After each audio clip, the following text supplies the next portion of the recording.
If you're feeling overwhelmed about the UX job market and you're struggling to get interviews, you're sending your CV, your portfolio, not getting any answer, not getting any feedback, and you're even thinking like, should I continue trying? Should I continue looking for something in UX? Is it still gonna be something? What is happening?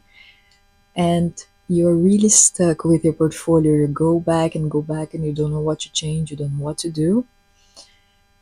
I will share 3 tips today to help you move on, to get unstuck on your portfolio, to try to help you getting, a really good portfolio that can get some calls back. I've been a UX designer for more than 10 years, and for the past 2 years and a half, I've been helping designers, mentoring designers, and I've been seeing a difference on portfolios and how companies are hiring, what they are looking for.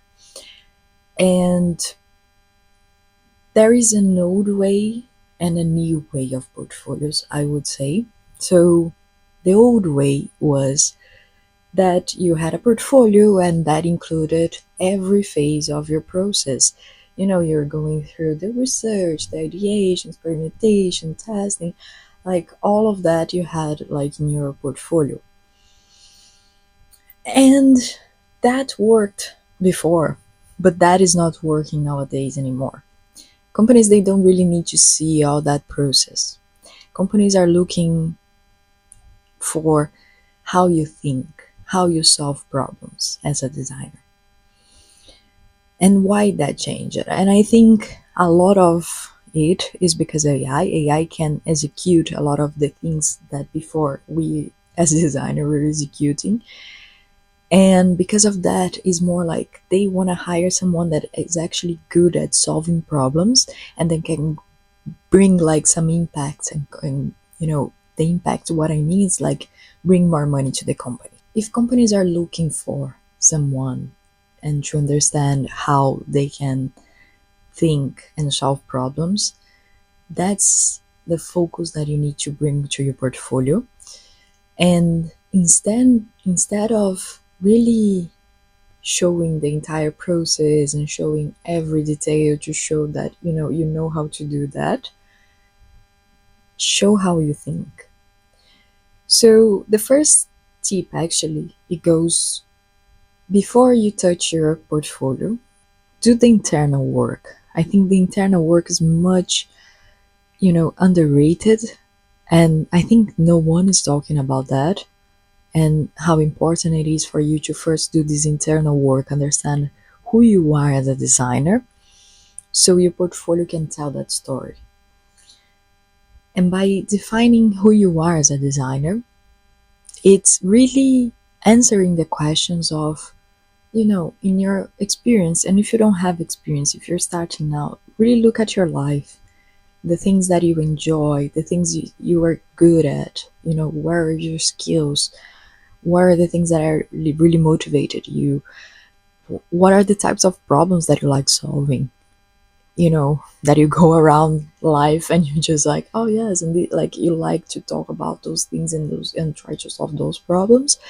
That gives a lot of insight into the type of designer you are and the type of designer you can really become, better at, become, that type, really defining that, really seeing and like, what is the type, what is that I look for. And I think also on that definition is good to really understand the type of company that you think you would fit better. So if you are more like for large corporations, if you're more, for startups, or if you really would like to be a freelancer or, self-employed in a way, really understand that can give a lot of like the profile that you want to be, that you want to, that you are as a designer. Once you have that definition, and also one thing that I'm forgetting is also not just the good side, but the bad side as well. Really go for your weakness or the things that you don't like doing, the parts of the process that you didn't really enjoy doing. All of that add value to showing who you are as a designer and defining that type of designer.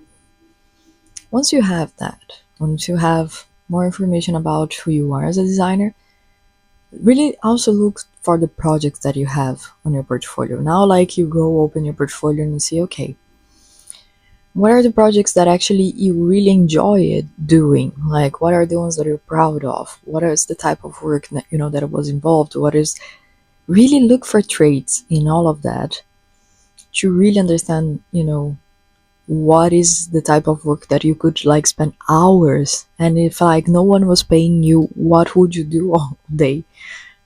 What type of work would you be doing? And the other thing that you can do is really go through the story that you have in your case studies and see how you're framing that to tell who you are as a designer. But one thing that is really important that no one, almost no one is doing is when I ask designers to really tell me about the problem, like just tell me like what was the problem that you're trying to solve with this case study. That's my question. That's the question that I think you have to ask yourself. Like, what was the problem that I was trying to solve in here? And like in one simple sentence, the simpler the better. Like the problem is, mm, like when people, a lot of these financial apps, let's go for one of those. So I created a financial app to help young generation save money, and I did like this and that. Like, I'm asking you about the problem. So the problem is that the young generation is not saving money. And why is that? Why? Because they are not taught at school, because they don't have information around, or because their parents are not doing that, or because no one is like like when you give that is the understanding of the problem. And like the simple sentence is like, the problem is that young generation is not saving money because the closest people that they have don't teach them to do that. And that's like, okay, I got the problem. Yeah, that's simple. So if you want to test around, just go around and talk about like just that sentence of your problem and see how people respond. If they kind of like understand, they relate to that, they agree, like, oh yeah, I really see that as a problem as well. See, like, validate the problem, around, and validate the way you frame the problem, how you're make it the most simple so one can understand. And once you have like the definition of the problem, and one suggestion that I make to a lot of designers is really think about the story of your project entirely. Really think about every step of the way to say, okay, so when it started, like when the project started, I really went through, like I received the brief and then I thought, okay, I need to organize these and I need to do, like, go step by step, think about the story in your head, think about the challenge that you had, think about the examples that you can share, and use those to create the headlines of your case study. And think about the headlines of your case studies as the sections of the case study that is going to tell the story for the recruiter to read. So recruiters don't read paragraphs, they scan. So if you do the UX work for your portfolio, you have to really understand who you're talking to. And who you're talking to usually is a recruiter that is busy and has other 65 open tabs on to look for portfolios, like checking portfolios. And they don't have time to read a paragraph of each portfolio. So if you synthesize for them, if you summarize, in one sentence, that if they follow those sentences, they can understand what you did, that's phenomenal. And if you can add images to tell that story, just to follow the story and complement the thing that you're saying there, it's just so. Once you have the story in your head and you repeat and you repeat and use the examples and you talk about the challenge that you had to go through. So it's like, if we do this like app, really getting the data was hard to, contact them for them to open up about like the financial things and la la la la la la la. So these were the challenges on the project. And when you overcome these challenges, the way you think, how you solve those problems. So instead of asking them directly about the finances, I start to investigate on this other way or that way, or all those things are examples that you can use to really show how you work and how you think. And after you have these ideas and you create like the headlines for your case study and you put everything there, you have to show, I think, the third and most important thing of these three. So the first one being knowing who you are as a designer, having the definition on the homepage really clear, really simple.